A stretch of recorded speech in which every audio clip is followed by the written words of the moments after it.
Everybody, and welcome to May the Force Be With Who. I think this is episode 60, and I'm going to do my review for Ant-Man and the Wasp, the new Marvel movie. And I want to come out and say this was a fun movie. It definitely has the whole Marvel humor thing down, and kind of like the first Ant-Man, it does kind of lean more to a comedic side, but it was fun. I had a great time with the movie, and considering where we're picking up from Avengers Infinity War, it's kind of a nice change of pace. Now, I have a couple of little niggles with the film, but on the whole, I really liked it. I enjoyed the first Ant-Man, so the chemistry between the three leads, Paul Rudd, Evangeline Lilly, and Michael Douglas, is superb and spot on.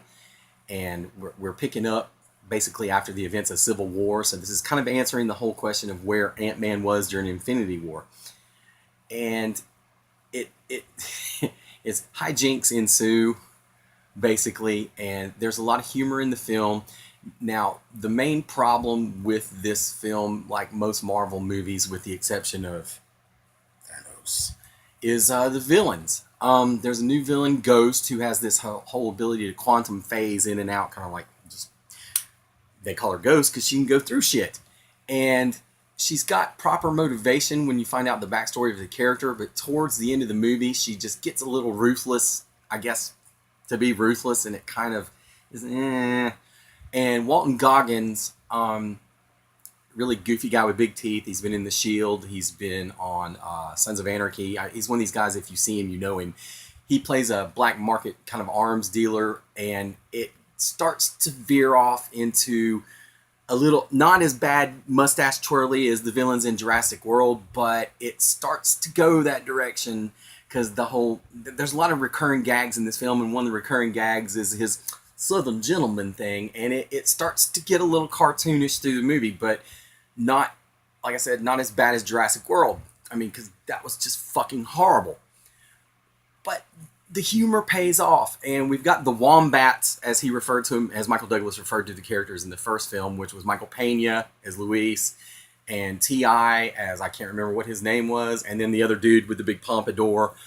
They were really good, and have that whole, their comic relief, basically. Luis, especially the Michael Pena character, he can, too much of him starts to get a little bit grating, but he's used just enough in this film, and the truth serum scene with the wombats is one of the funniest things I've seen this summer, and it was really good, and it paid off. And like I said earlier, there are some gags in here that callbacks to the first film and little callbacks to Captain America Civil War, which is the whole reason that Scott was not participating in Infinity War. More on that later.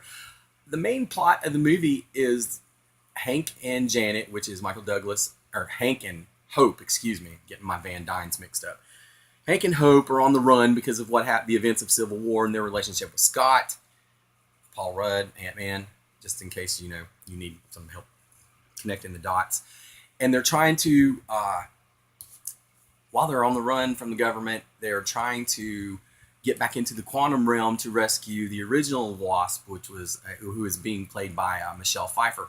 Now, I want to note that all this de-aging technology that Marvel's been doing, they started it with Robert Downey Jr. in Civil War, and then they used it again on Kurt Russell in Guardians 2. And I know there's another. They used it again somewhere, by God.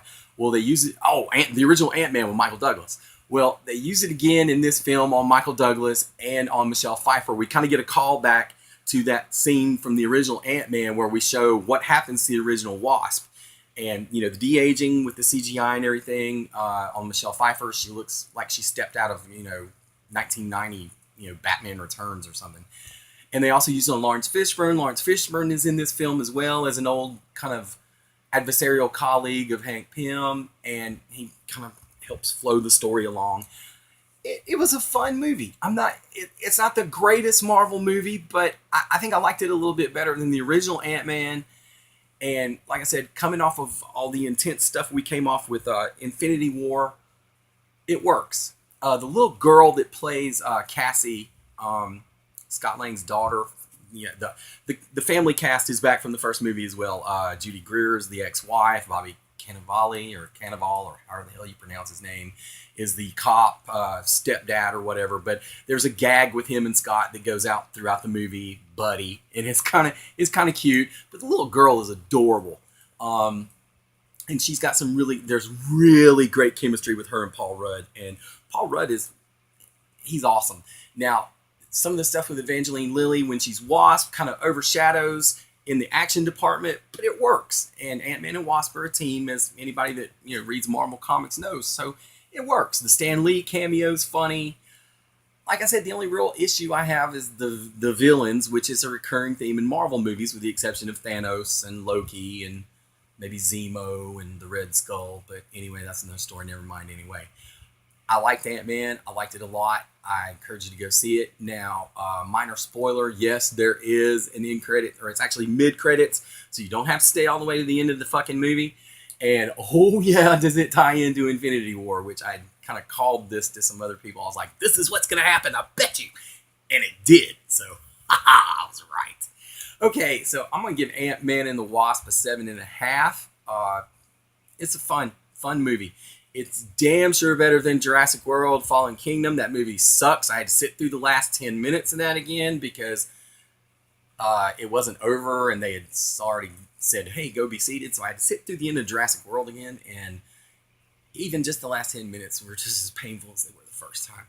But anyway, 7.5 for Ant-Man and the Wasp. Go see it. That is going to do it. I think we'll see you next week for, what is next week? 13th. What the hell comes out the 13th? I don't know. Oh, Skyscraper with The Rock. Or the Dwayne Johnson, or Dwayne, you know what I'm talking about. The Rock and a skyscraper. It looks like Die Hard. So, yeah, check back with me next week. Until then, keep on keeping on. May the Force be with you.